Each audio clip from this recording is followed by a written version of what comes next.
حضرت ابو ہریرہ رضی اللہ تعالیٰ عنہ فرماتے ہیں کہ ایک دن ہم بارگاہ قدس میں مسجد نبی شریف میں بیٹھے ہوئے تھے تو نبی علیہ الصلوۃ والسلام نے فرمایا کہ انطلقوا الی یہودا، فرمایا سارے یہودیوں کی طرف چلے۔ تو کہتے ہیں ہم نبی علیہ الصلوۃ والسلام کے ساتھ جو ہے وہ نکل کھڑے ہوئے۔ جب نبی علیہ الصلوۃ والسلام یہودیوں کے پاس پہنچے تو آپ نے فناداہم، سب یہودیوں کو جمع فرمایا اور اس کے بعد فرمایا کہ یا معاشر الیہود اسلموا تسلموا، فرمایا کہ اسلام قبول کر لو بچ جاؤ گے۔ اسلام کا جو مزاج ہے وہ یہ ہے، بین المذاہب ہم آہنگی کا میں نے کہیں پڑھا ہی نہیں ہے، یہ سب منافقت ہے۔ حضور نے ان کے پاس جا کر فرمایا کہ اسلموا تسلموا، کلمہ پڑھ لو بچ جاؤ گے، مسلمان ہو جاؤ، مجھے مانو۔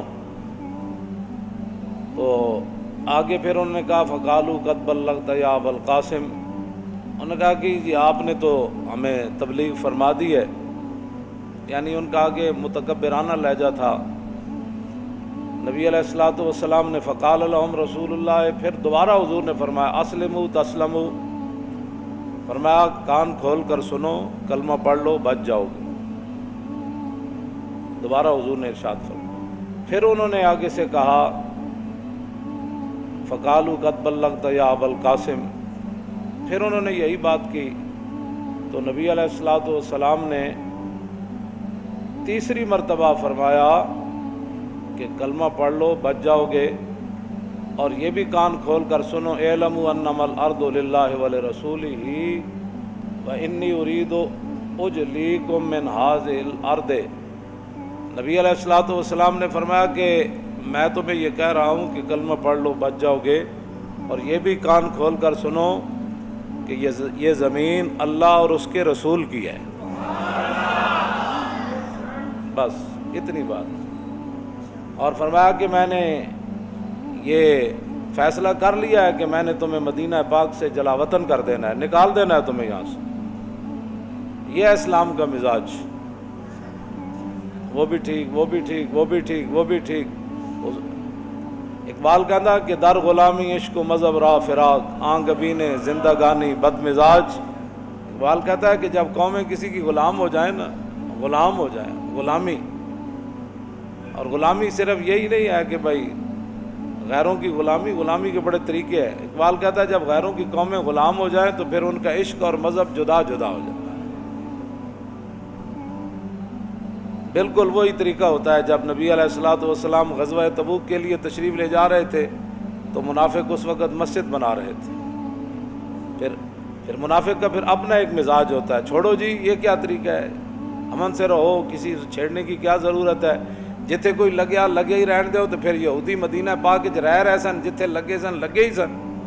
پھر رسول اللہ نے ان کو کیوں فرمایا کہ اسلموا تسلموا، کلمہ پڑھو بچ جاؤ گے، کلمہ پڑھو بچ، 3 مرتبہ رسول۔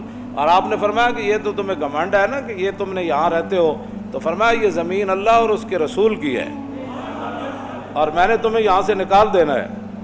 آج لوگ کہتے ہیں جی انگریزوں نے بڑی ترقی کی، تو آپ اگر ان کے خلاف بولتے ہیں تو ان کے موبائل واپس کر دیں، فلاں کر دیں۔ میں نے کہا پہلے وہ اللہ اور رسول کی زمین سے نکلے باہر،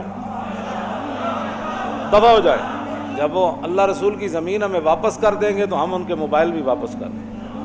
وہ تو ہمارے نوکر ہیں، اللہ رسول کی زمین پر رہ کر وہ تو نوکری کر رہے ہیں، وہ ہمارے کو احسان تھوڑا کر رہے ہیں۔ ہمارے لوگ اتنے مرعوب ہیں، ان کو جب دین کا پتہ ہی نہیں ہے کہ جی وہ ان کا موبائل ہے، ان کی بتی ہے، تو میں نے کہا کیڑا احسان کر رہے ہیں، زمین ساڑی استعمال نہیں کر رہے، سارے اللہ دیا نعمتیں استعمال کر رہے ہیں، کیا ہے جتنی ساری موبائل ہی نہ بڑھا چھٹی، اتنے مرعوب ہو گئے۔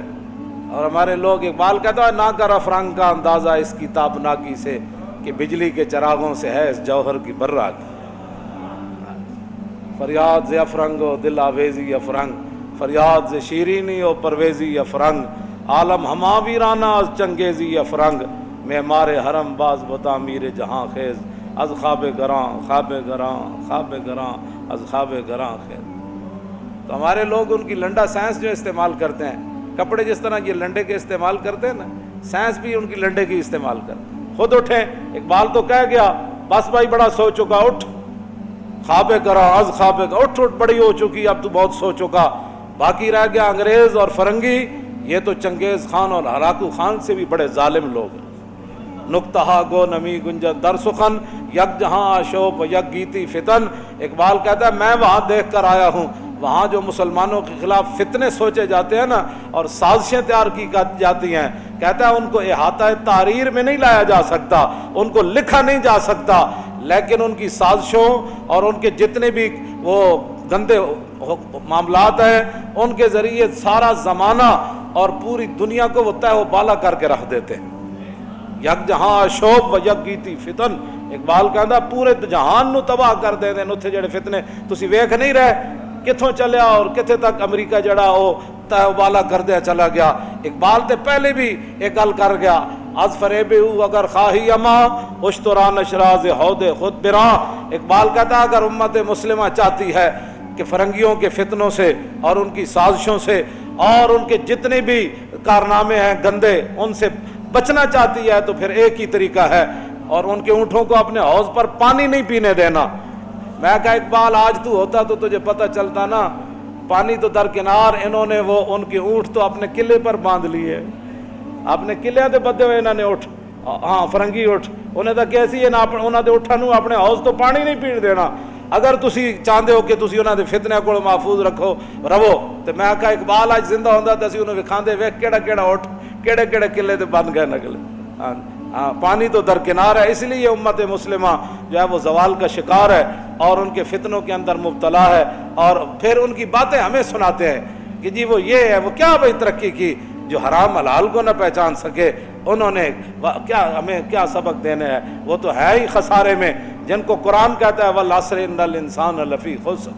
ہاں جی کیوں جی ہے کہ نہیں, ہاں قرآن کا یہ فیصلہ ہے ہاں کہ انسان خسارے میں ہے, تو پھر فائدے میں کون ہے؟ فرمایا الا الذین آمنوا وعملوا الصالحات. ہاں جی یہ تو ہے ہی خسارے میں, ان کے پیچھے چل کر خسارہ ہی ہو سکتا ہے. ہاں جی جن کو قرآن خسارے میں کہتا ہے تم کیسے کہتے ہو کہ یہ ترقی کر رہے ہیں یہ فلاں کر رہے ہیں, کیا ترقی اس لیے کہ تم نے جو دین مصطفیٰ کو چھوڑا. ہاں جی اقبال کہتا ہے وہ شیطان نے وہ مجلس شورا طلب کی اور کہا کہ جانتا ہوں میں کہ یہ امت حامل قرآن نہیں ہے وہی سرمایہ داری بندہ مومن کا دین, اور جانتا ہوں میں کہ مشرق کی اندھیری رات میں بے ید بیدا ہے پیران حرم کی آستین. کہتا جانتا ہوں میں جنہوں نے خود دین کا کام کرنا تھا, جنہوں نے دین کو تخت پر لانا تھا, یقین ہی ان کو نہیں ہے کہ واقعی دین مصطفیٰ تخت پر آ سکتا ہے. وہ کہتا ہے جانتا ہوں میں کہ مشرق کی اندھیری رات میں بے ید بیدا ہے پیران حرم کی آستین. وہ بھی یورپ کا ایک دورہ کر کے آتے ہیں تو ان کے زلفوں کے اسیر ہو جاتے ہیں, اور یہاں آ کر پاکستانیوں کہتے ہیں ہم نے وہاں بہت دیکھا. کیا دیکھا ہمیں پتہ ہے تم نے کیا وہاں کیا دیکھا. میں نے کہا اقبال بھی دیکھ کر آیا تو کہنے لگا او توبہ توبہ توبہ توبہ توبہ, خیرہ نہ کر سکا مجھے جلوہ دانش فرنگ کہ سرما تھا میری آنکھ کا خاک مدینہ و نجف. کیوں جی ہاں جی میں آزمہ خانہ یورپ چشیدم بجانے من کے درد سر خریدم. کہنے لگا ہاں میں بھی یورپ کے اندر گیا, میں نے بھی ان کی میچ چکھی کہ یہ کیا پڑھاتے ہیں یہاں. تو کہنے لگا کیا بات ہے کیا پڑھاتے ہیں. اقبال کے سر درد میں اضافہ کیا نشستم بانے کو یانے فرنگی ہزار روزے کے بے سود تر ندیدم. کہنے لگا جتنی دیر میں فرنگی پروفیسروں کے پاس رہا, ان کے دانشوروں کے پاس رہا, ان کے سائنسدانوں کے پاس رہا, انہوں نے میرے سر درد کے اندر اضافہ ہی کیا, اور میری زندگی کا بدترین وقت وہ گزرا جو میں ان کے پاس بیٹھا. فقیرم از تو خواہم ہر چہ خواہم, حضور میں تو آپ کے در کا فقیر ہوں, جو بھی مانگوں گا وہ آپ سے مانگوں گا, یہ مجھے کیا دے سکتے ہیں.